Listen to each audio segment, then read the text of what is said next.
오늘은 교회 절기로 종려주일입니다. 일반적으로 호산나, 호산나 찬송하리로다 주의 이름으로 오시는 이여 환호했던 예수님의 예루살렘 입성이나 예수님께서 제자들과 나누셨던 그 유월절 식사를 설교하면서 성찬식을 주로 합니다. 내일부터 우리 고난주간 시작되는데 우리가 계속해서 성서유니온의 매일 성경 큐티 본문을 가지고 따라가고 있기 때문에 오늘은 이 말씀으로 고난주간을 시작하고 종려주일을 설교를 하려고 합니다. 오늘 본문은 예수님께서 잡히셨던 그 밤의 상황을 보여줍니다. 지금까지 마태복음 우리가 쭉 봤는데 새벽기도 시간을 통해서 예수님께서 보여주신 모습은 온 세상의 왕이셨습니다.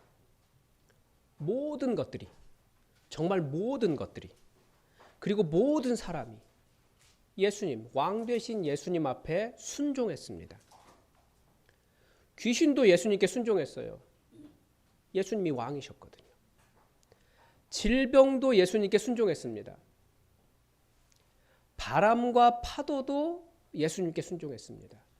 예수님께 순종하지 않는 것, 예수님의 말씀 앞에서 복종하지 않은 것은 아무것도 없었습니다. 로마 병사, 이방인 점령군, 백부장도 예수님께 순종했고요. 유대교 회당장도 예수님께 순종했습니다. 그때 심지어 죽음조차도 예수님의 명령 앞에서 다시 살아났습니다. 죽음도 예수님 앞에서 아무것도 아니었습니다. 불가능은 아무것도 없어 보였습니다.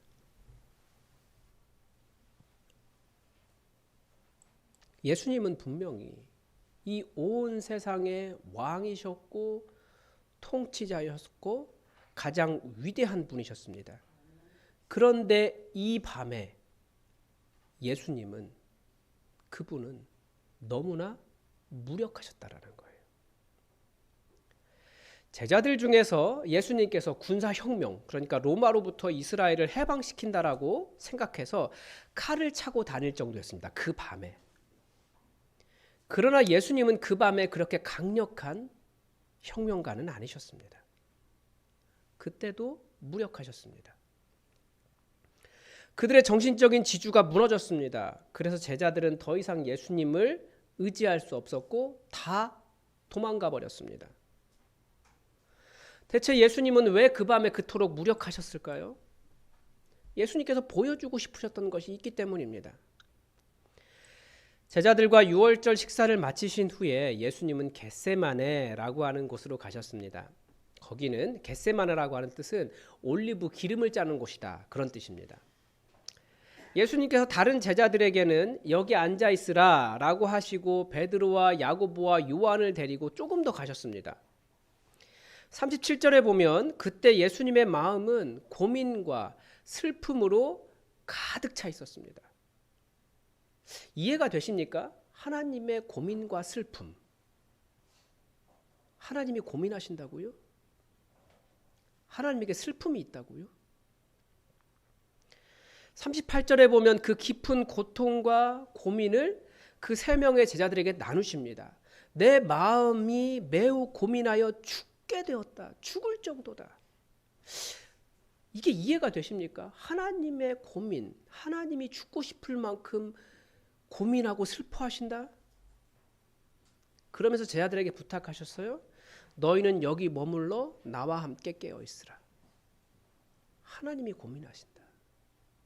하나님이 슬퍼하신다. 죽을 정도다. 이해가 되십니까? 하나님은 항상 희락에 가득 찬 분이신 것 같아요. 하나님은 모든 것이 가능하기 때문에 그분에게 고민과 슬픔이란 있을 수 없는 겁니다. 그러니까 예수님께서 가지고 계신 이 고민과 슬픔은 대체 뭡니까? 많은 주석가들이 예수님이 육체적, 곧 다가올 육체적인 고통을 마주대하면서 심적인 고통을 매우 깊게 느끼셨다라고 해석하고 있는데, 과연 예수님이 그 육적인 고통 때문에 이렇게 고민하셨다고요? 예수님은 처음부터 이 육적인 고통이 있을 걸 아셨거든요. 유월절 식사하시면서도 나 곧 죽을 거야 라고 말씀하셨어요. 알고 계셨어요. 그러니까 아마 육체적인 고통은 예수님의 내적인 고민의 근거가 되지 못할 겁니다. 사실 예수님께서 마주대해야 되는 그 십자가가 무엇이었는지 생각할 때 우리가 예수님의 이 고민과 슬픔을 알 수 있어요. 지난주 복음에 대한 설명을 드리면서 드린 말씀인데 이 세상이 왜 고통을 당하고 있습니까? 하나님의 진노 때문이에요. 예수님은 지금 이 온 세상에 온 세상을 하나님의 진노에서 건지시기 위해서 십자가를 지려고 하시는데 하나님의 그 진노의 크기가 얼마나 큰지를 알고 계시고 그래서 이 땅이 당하고 있는 그 고통과 괴로움의 크기를 알기 때문에 예수님은 너무나 슬프고 힘드셨던 거예요.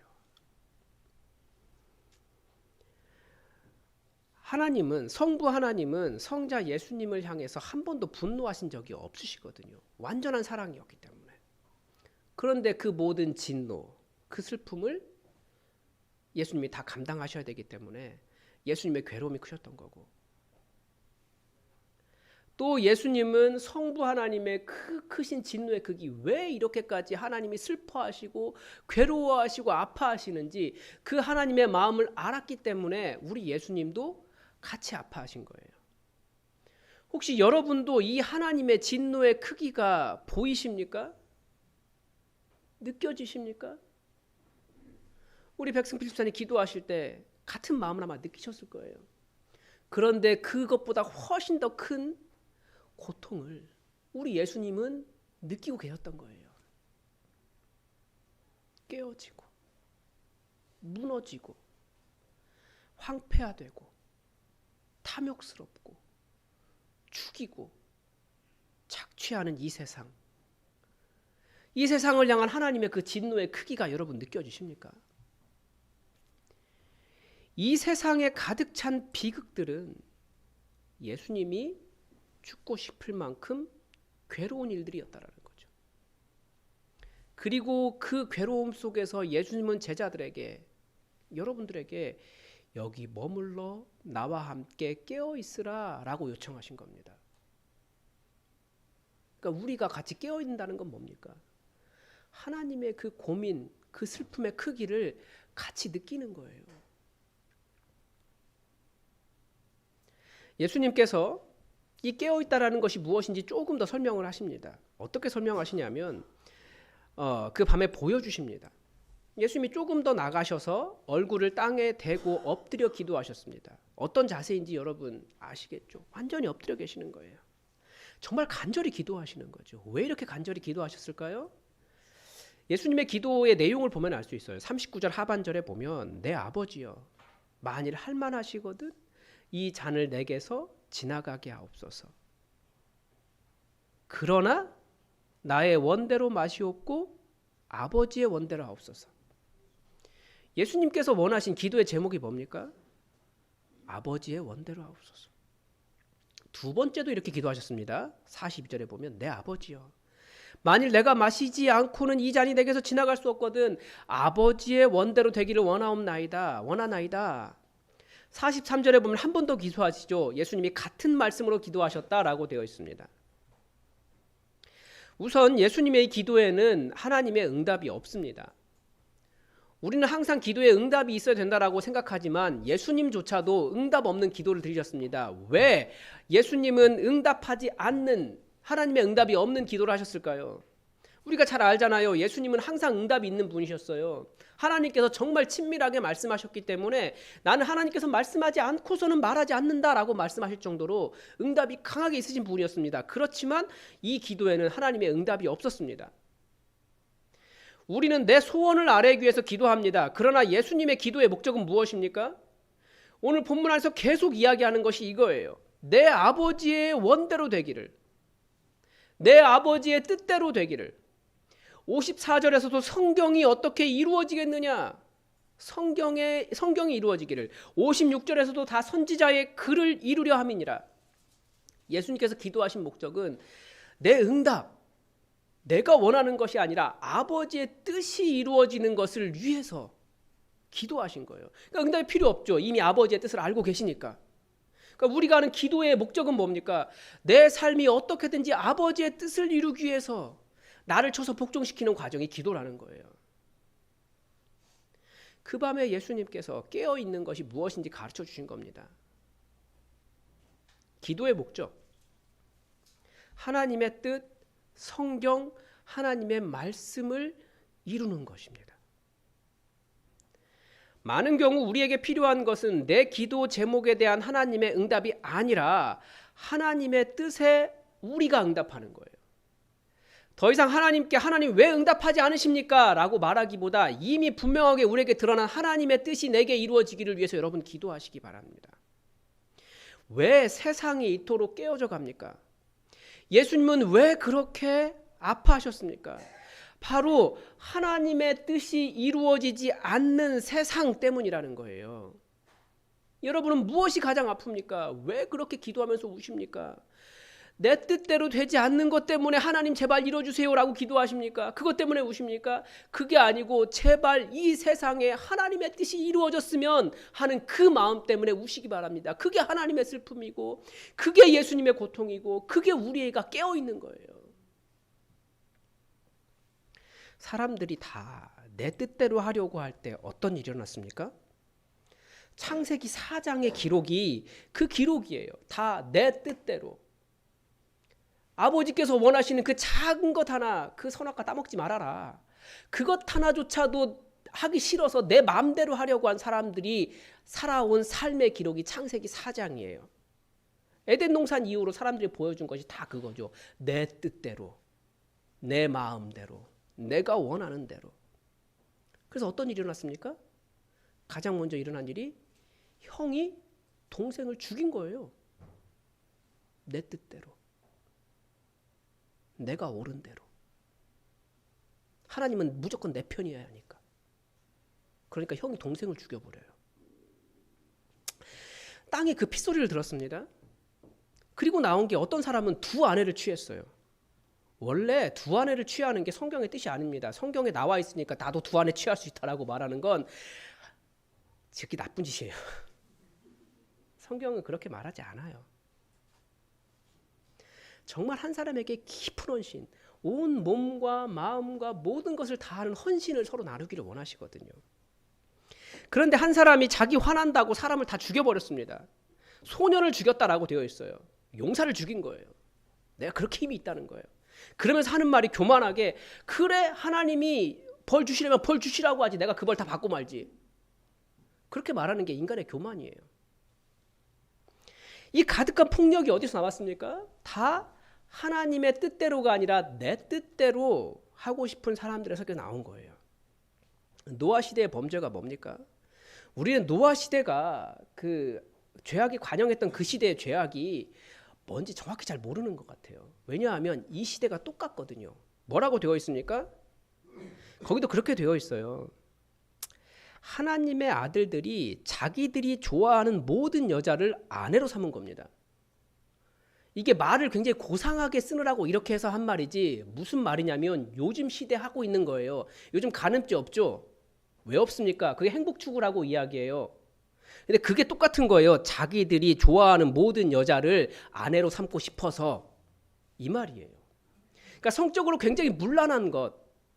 이 시대가 정말 아무렇지도 않게 뭐 TV든 뭐 인터넷이든 너무나 자연스럽게 성관계를 이야기하잖아요. 근데 그 시대가 바로 노아의 범죄였다라는 거예요.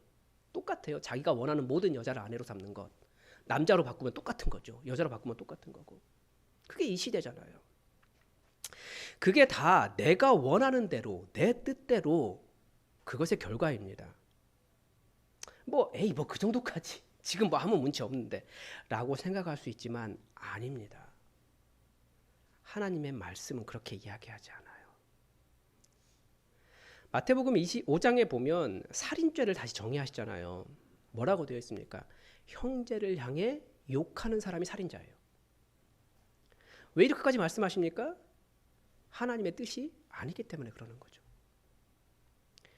우리는 어떤 기도를 합니까? 그러니까 내 뜻이 아니라 하나님의 뜻이 이루어지기를 기도하는 겁니다. 우리는 세상에서 옳다고 말하는 것을 하나님의 뜻이라고 말할 때가 있어요. 예수님은 하나님의 뜻을 무엇이라고 이야기합니까? 분명하게 54절에서는 성경이라고 이야기하고 있고요. 56절에는 선지자의 글이라고 하셨습니다. 이 선지자의 글, 시편, 모세의 글이라고 하는 말이 성경이란 뜻이에요. 그 당시에 신약 성경이 없었으니까.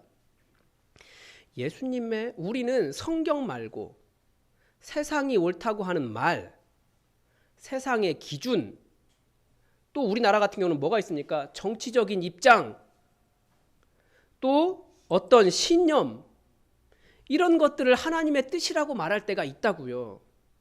그런데요, 제2차 세계대전을 일으켰던 독일도 그 당시 자신들이 가지고 있었던 신념 무엇입니까? 위대한 아리아인. 그 신념 때문에 전쟁을 일으켰어요. 그것도 교회에서 이야기했고요. 사람들은 그것이 하나님의 말씀인 줄 알았어요. 성경을 보지 않으니까 그런 일이 일어나는 거예요. 그건 신념이지, 그것은 자기들의 주장이지 하나님의 말씀이 아니에요. 여러분, 무엇을 옳다고 굳게 잡고 계십니까? 그게 정말 성경입니까? 그거 아니면 다 내 뜻대로예요. 그러면 사람 죽일 수도 있는 거예요. 얼마나 많은 사람들이 자기 신념 때문에 사람 죽입니까? 세상이 아무리 좋은 말을 하는 것 같고 때로는 그것을 사랑이라고 포장을 하고 정의라고 주장을 해도 하나님의 뜻과는 전혀 관련이 없을 수도 있습니다. 우리는 하나님의 뜻, 성경, 이걸 이루기 위해 살아가는 거예요. 깨어 있는 거예요. 그래서 예수님께서 어떻게 하셨습니까? 사람들이 예수님을 잡으러 왔습니다. 47절에 보니까 큰 무리가 왔대요. 예수님 한 분 잡으려고 큰 무리가 왔대요. 손에는 칼과 몽치를 들고 있었다라고 되어 있습니다. 여러분, 몽치 뭔지 아시죠? 이렇게 사람 때리면 그냥 이렇게 머리가 다 깨지는 그거 있잖아요. 군사작전을 하려고 군호도 짰습니다. 이 모습을 보고 예수님과 함께 있었던 사람 중에 한 사람이 손을 펴서 칼을 빼어 대제사장의 종의 귀를 떨어뜨렸습니다. 대제사장의 종이 이 군사작전에 참여했다라는 거예요. 요한복음은 이 제자가 베드로다라고 가르쳐줍니다. 그러니까 베드로도 그 밤에 군사혁명이 일어나는 줄 알았던 거예요. 그래서 칼을 차고 기다리고 있었던 거예요. 비록 졸기는 했지만 이제 시작이다라고 생각하고 재빠르게 바로 칼을 휘둘러가지고 척척척 한 거죠. 그런데 예수님 뭐라고 말씀하십니까? 예수님 뭐라고 말씀하십니까? 내 칼을 도로 칼집에 꽂으라. 칼을 가지는 자는 다 칼로 망하느니라. 예수님 그러면서 한마디 더 하십니다. 나도 능력 있다. 나는 12군단 더 되는 천사들도 있다. 내가 아버지께 요청하면, 예수님께서 기도 응답 받지 못하신 것 같지만 분명히 말씀하세요. 내가 아버지께 요청하면 아버지는 보내주실 것이다. 그러나 그렇게 되면 뭐가 이루어지지 않는다고요? 성경이 어떻게 이루어지겠느냐? 우리라면 어떻게 할까요? 내 뜻대로 하고 싶은 사람이라면 어떻게 할까요? 나를 잡으러 사람들이, 나는 억울해요. 죄를 지은 것도 아니에요. 잘못한 것도 없어요. 얼마나 억울하겠어요. 그러면 우리는 울며 불며 하나님께 매달리겠죠. 하나님, 12군단 더 되는 천사가 아니라 온 세상의 모든 권력을 다 동원해서 제발 이놈들 때려주세요. 우리 그렇게 기도할 거예요. 근데 그게 내 뜻대로 하는 기도라고요. 하나님 힘 좀 써주세요. 왜 안 해주세요? 저 사랑하신다면서요. 아버지시라면서요. 우리는 그렇게 울며 떼쓰잖아요. 근데 그게 약간은 아버지의 뜻을 잘 모르는 좀 심보 고약한 자녀의 모습이에요. 예수님은 이렇게 말씀하세요. 네 칼을 도로 칼집에 꽂으라. 그 칼 꺼내니까 망하는 거야. 그 칼 꺼냈기 때문에 세상이 깨진 거야. 그 칼 꺼냈기 때문에 하나님 나라가 무너지고 있는 거야. 이렇게 말씀하시는 거예요. 그러면서 예수님 선지자의 글을 이루기 위해서 잡혀가셨습니다. 그냥. 예수님이 칼이 없어서가 아니고 하나님의 뜻이 그게 아니니까. 예수님은 사탄의 일을 파괴하고 하나님 나라를 세우고자 하셨습니다. 그 방법이 무엇입니까? 십자가예요. 죄인을 위해 십자가를 지신 겁니다.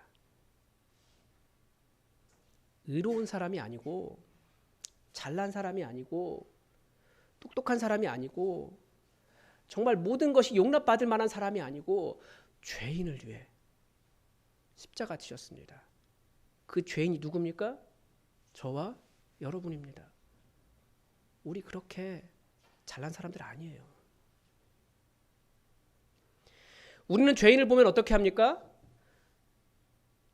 십자가 지기보다 칼을 꺼내죠. 베드로는 하나만 꺼낸 것 같아요. 단도인데 우리는 아마 두 개를 다 꺼낼 거예요. 예수님의 십자가의 방법은 죄인을 위해 꺼낸 칼을 다시 칼집에 꽂는 것입니다. 어떤 사람들은 심지어 성경을 보면서도 성경을 칼처럼 사용해서 다 찌르고 베고 점이고 하나님 말씀 가지고 칼로 사용해요. 예수님 그렇게 하지 않으셨어요. 그 사람은 하나님을 오해하고 있는 거예요. 예수님이 그러셨잖아요. 사탄이 예수님이 사역 처음 시작할 때 사탄이 뭐라고 유혹합니까? 그 말들이 잘 보면 하나님을 오해하게 하는 거예요. 하나님을 오해하게 하는 거예요. 창세기 3장에서 사탄이 뱀이 사람을 유혹할 때도 한 말은 하나님을 오해하게 하는 거예요. 나쁜 분으로, 마음이 딱딱한 분으로, 사랑 없는 분으로 오해하게 해요. 말씀에 순종하는 것이 밥 먹여주냐? 하나님 너를 지켜주시냐? 나 따라와. 차라리 그게 온 세상 영광을 얻는 방법이야. 하나님은 너에게 그런 걸 주시지 않으셔. 아니거든요. 그래서 내 탐욕을 정당화하는 말씀은 항상 사탄의 도구가 됩니다. 바리새인들처럼. 예수님은 잡혀가시면서도 내가 손해를 보는 것 같은데도 억울하신데도 사탄의 해석을 거부하시고 십자가의 방법을 취하셨습니다. 칼을 휘두르지 않으셨어요. 그리고 십자가로 가셨어요. 예수님은 죄인도 그렇게 사랑하셨습니다. 계속 하신 말씀이 그거예요. 내 칼을 칼집에 도로 꽂으라. 칼 휘두르면 하나님 나라 깨지는 거야. 칼 휘두르면 망하는 거야. 가르쳐 주셨습니다. 다시 창세기 4장으로 가보세요. 가인이 동생 아벨을 죽일 때 가인은 동생을 죽이려던 칼을 칼집에 꽂았어야 되는 거죠. 안 꽂으니까 하나님 나라가 깨져요. 그 폭력이 나타나요. 두 아내를 취하고 사람을 죽였던 그 사람도 자신의 칼을 도로 꽂았어야 하는 겁니다. 그러니까 내 욕구대로 내 마음대로 되지 않으면 분노하는 모든 마음을 도로 꽂아야 되는 거예요. 그렇지 않으면 사탄이 계속 승리하고 하나님 나라는 깨어집니다. 그게 폭력이에요. 예수님은 그것을 보여주셨어요. 그게 뭡니까? 하나님의 말씀, 성경을 이루는 삶이라는 거죠. 죄인이어도 심지어 내가 오라도 내 칼을 도로 칼집에 꽂는 사람이 제자입니다. 우리의 주인이신 예수님께서 그렇게 하셨기 때문입니다. 교회는 그런 곳입니다. 성도는, 제자는 그런 사람입니다. 예수님이 우리에게 깨어있으라고 말씀하셨습니다. 너무나 슬프니까 제발 너희는 그렇게 하지 말고 깨어있어라라는 거예요. 하나님 나라를 깨는 것, 내가 깨어있지 않고 내가 원하는 대로 칼을 휘두를 때예요. 하나님의 말씀을 이루는 삶이 깨어있는 삶이고 세상이 어떻게 칼을 휘둘러 하나님 나라를 망치고 있는지 깨닫고 나는 칼을 도로 칼집에 집어넣는 것이 십자가 지는 삶입니다. 교회가 가장 잘 휘두르는 칼이 뭡니까? 잘하나 못하나 판단하는 거예요. 그러면서 하는 게 뭐예요? 저 사람은 잘 못해 라고 말하면서 반대로 나는 잘해 라고 하는 우월감을 갖는 거죠. 반대로 세상이 가장 잘 휘두르는 칼은 뭡니까? 하나님보다 더 소중한 것이 많다라는 거예요. 그러면서 하나님을 계속해서 나쁜 분으로 오해하게 하는 거죠. 그러면서 계속 하나님을 무시합니다. 예수님은 그런 판단과 세상적인 하나님 무시를 다 집어넣고 죄인을 사랑하는 십자가를 선택하셨습니다. 그러니까 우리가 아무리 바빠도 여러분 아무리 소중한 것이 많아도 하나님의 말씀을 이루기 위해 나를 포기하는 삶이 십자가예요. 이 삶은 어떻게 나타날까요? 하나님 앞에 예배자로 나타납니다. 내가 어떠한 죄인인지 알기 때문에 또 내가 어떠한 사랑을 받았는지 알기 때문에 하나님 은혜에 감사하는 삶이 예배잖아요. 예수님의 십자가는 사람을 이기적으로 이용하려고 하는 칼도 칼집에 꽂도록 하십니다. 내가 더 죄인이거든요. 내가 더 낮은 사람이거든요. 그 사람이 더 높은 사람이기 때문에 우리가 누구에게 뭐라고 야단을 치고 내가 더 우월감을 갖겠습니까? 가장 큰 죄인이 나인데.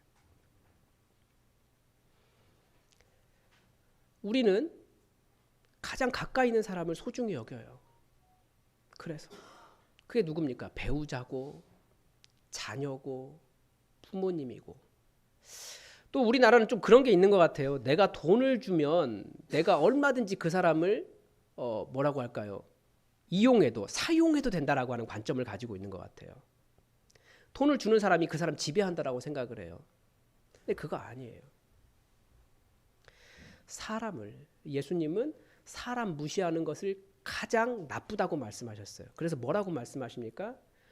어린아이 무시할 때 가장 낮은 사람이잖아요. 그 사람 성경에 딱 그 말이 나오는 게 어린아이 무시할 때만 있어요. 결단코 천국에 들어갈 수 없다라고 하셨어요. 가장 연약한 사람, 지위가 낮은 사람, 불쌍한 사람, 사람 무시하는 사람은 결단코 천국에 들어갈 수 없습니다. 거기만 딱 찍혀있는 말씀이에요. 그러니까 내가 돈 준다고 그 사람 낮다고 평가하면, 그래서 마음대로 부려먹을 수 있다고 생각하면 그 사람 결단코 천국에 들어갈 수 없는 사람입니다. 그게 칼을 꺼낸 거예요. 그래서 보니까 많은 사람들이 공무원 함부로 이렇게 막 내가 내 세금으로 월급 준다 이러면서 함부로 대하는 것 같아요. 많이 느껴요. 그거 아니에요. 절대 그러면 안 돼요. 또 요즘은 보니까 기사에 보니까 택배 기사를 그렇게 내가 그 몇천 원 준 거 가지고 택배 기사를 그렇게 부려먹으려고 하는 것 같더라고요. 그거 그러면 안 돼요. 결단코 천국에 들어갈 수 없는 칼 휘두르는 짓이에요. 뭐 운전하시는 분도 마찬가지고 주변 사람들도 나의 욕구, 나의 필요를 채우는 도구로 보는 칼들을 우리는 계속해서 집어넣어야 됩니다. 죄인을 위해 죽으신 예수님의 십자가는 절대 인격을 무시하는 것이 아닙니다. 무엇보다도 칼을 왜 휘두를까요? 내가 더 정의롭고, 내가 더 우월하고, 내가 더 해결사고, 내가 더 똑똑하고, 내가 더 존귀하고, 내가 더 위대한 지역 출신이고, 내가 더 남자고, 내가 더 높기 때문에 사람들은 칼을 휘둘러요. 내가 옳다라는 거예요. 그러나 예수님의 십자가는 우리에게 계속 뭐라고 말씀하십니까?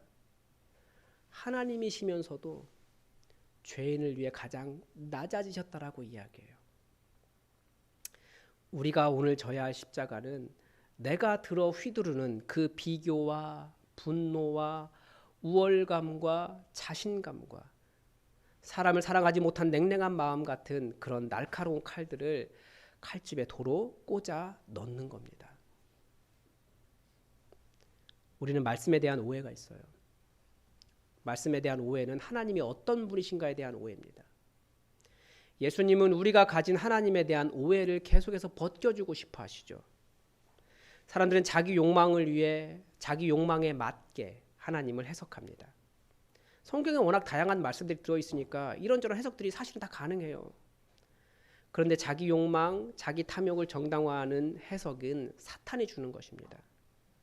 예수님의 십자가를 통해 나타난 하나님의 표현이 가장 정확해요.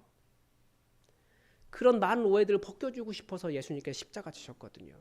그게 뭡니까?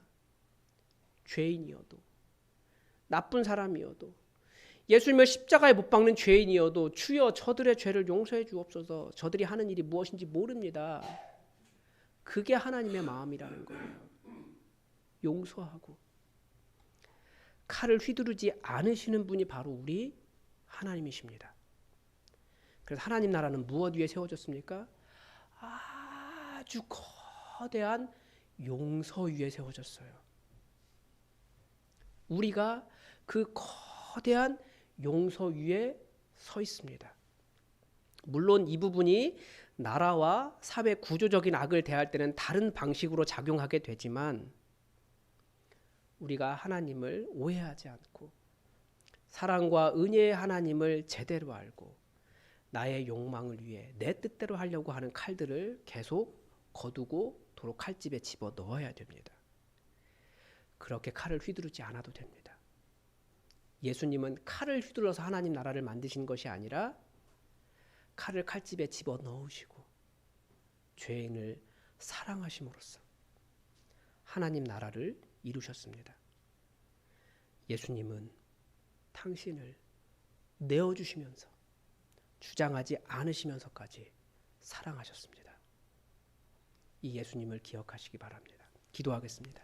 하나님, 오늘 우리가 얼마든지 통치자로, 왕으로, 하나님으로 드러나실 수 있음에도 불구하고 그 모든 것을 포기하시고 칼을 칼집에 도로 넣는 것을 보여주신 예수님의 방법을 배웠습니다. 보았습니다. 우리가 제자라고 하는데 우리는 끊임없이 나의 칼을 꺼내고 나의 우월감을 자랑하고 나의 행위를 자랑할 때가 많습니다. 우리는 하나님을 그렇게 무시하고 오해하고 잘못 알고 사탄의 방법을 따라갈 때가 많습니다. 우리를 통해 하나님 나라 만들기를 원하셨는데 우리가 예수님의 방법 따라가서 오늘도 내가 꺼내고 있는 많은 수없는 분노의 칼들을 집어넣게 하시고 예수님의 십자가의 방법을 따라가고 나를 사랑하신 예수님의 그 사랑의 방법으로 또 주변 사람들을 사랑할 수 있도록 도와주시옵소서. 예수님께서 원하신 그 삶이 우리에게 이루어지길 원하며 예수님의 이름으로 기도드립니다. 아멘.